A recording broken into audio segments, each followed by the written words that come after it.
Hello नमस्ते जय मसी सबैजना मेरो युट्युब फ्यामिलीलाई क्रिसमसको धेरै धेरै शुभकामना छ। यहाँहरूलाई स्वागत छ मेरो युट्युब च्यानलमा। म अन्जु हाजेन्द्र।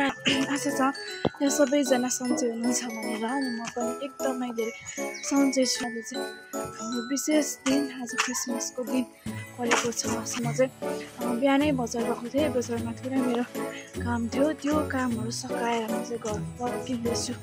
आशा छ यहाँहरूले पनि राम्रोसँगले क्रिसमसको तयारी गरिरहनु भएको छ होला, योजनाहरू गर्नुभएको छ होला।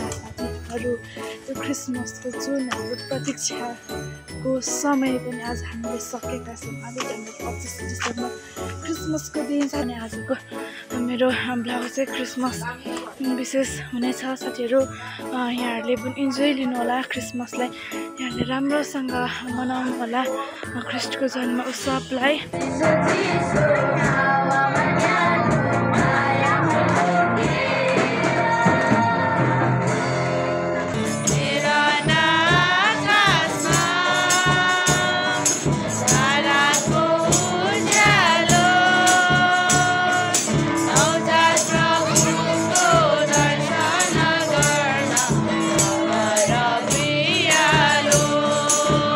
हामी क्रिसमस भेटी सङ्कलन गर्नेछौँ अनि क्रिसमस र वचन भेटीको प्रार्थना चाहिँ गङ्गा लिम्बूबाट हुनेछ अनि वचन चाहिँ एउटा आशिष मगर उहाँले ल्याउनुहुनेछ अनि स्पेसल समय जवान जवानीबाट रहेको छ, बाल नानीहरूबाट, आमाहरूबाट।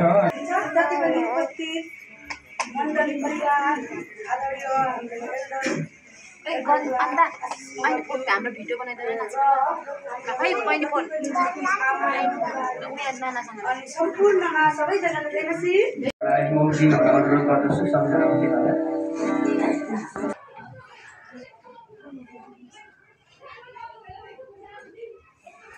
ताली बजाउनु होला। यसो ख्रिस्टको जन्म चाहिँ अचानक भएको घटना पनि होइन होइन। यस्तो त कहिले सुनेकै थिएन त भने एउटा अचानक किसिमको घटना हुन्छ नि, त्यो हो। एउटा चाहिँ मुक्तिदाता भएर चाहिँ हामी जानुपर्छ मान्छेको मुक्तिको लागि, उद्धारको लागि भनेर है। किनकि मान्छेको पापलाई छुटकारिदिनको लागि, पापलाई धुनको लागि, मान्छेलाई बचाउनको लागि मान्छेको रगतको आवश्यक पर्छ भनेर परमेश्वरले यो योजना गर्नुभयो। मैले धेरै बाइबलको पदहरू मैले खोलिनँ है। अनि उद्धार मुक्ति भन्ने कुरा हाम्रो प्रयासले हुँदैन प्रियहरू, यो चाहिँ केवल परमेश्वरको कृपाले मात्रै हुन्छ। उद्धार अनि मुक्ति भन्ने कुरा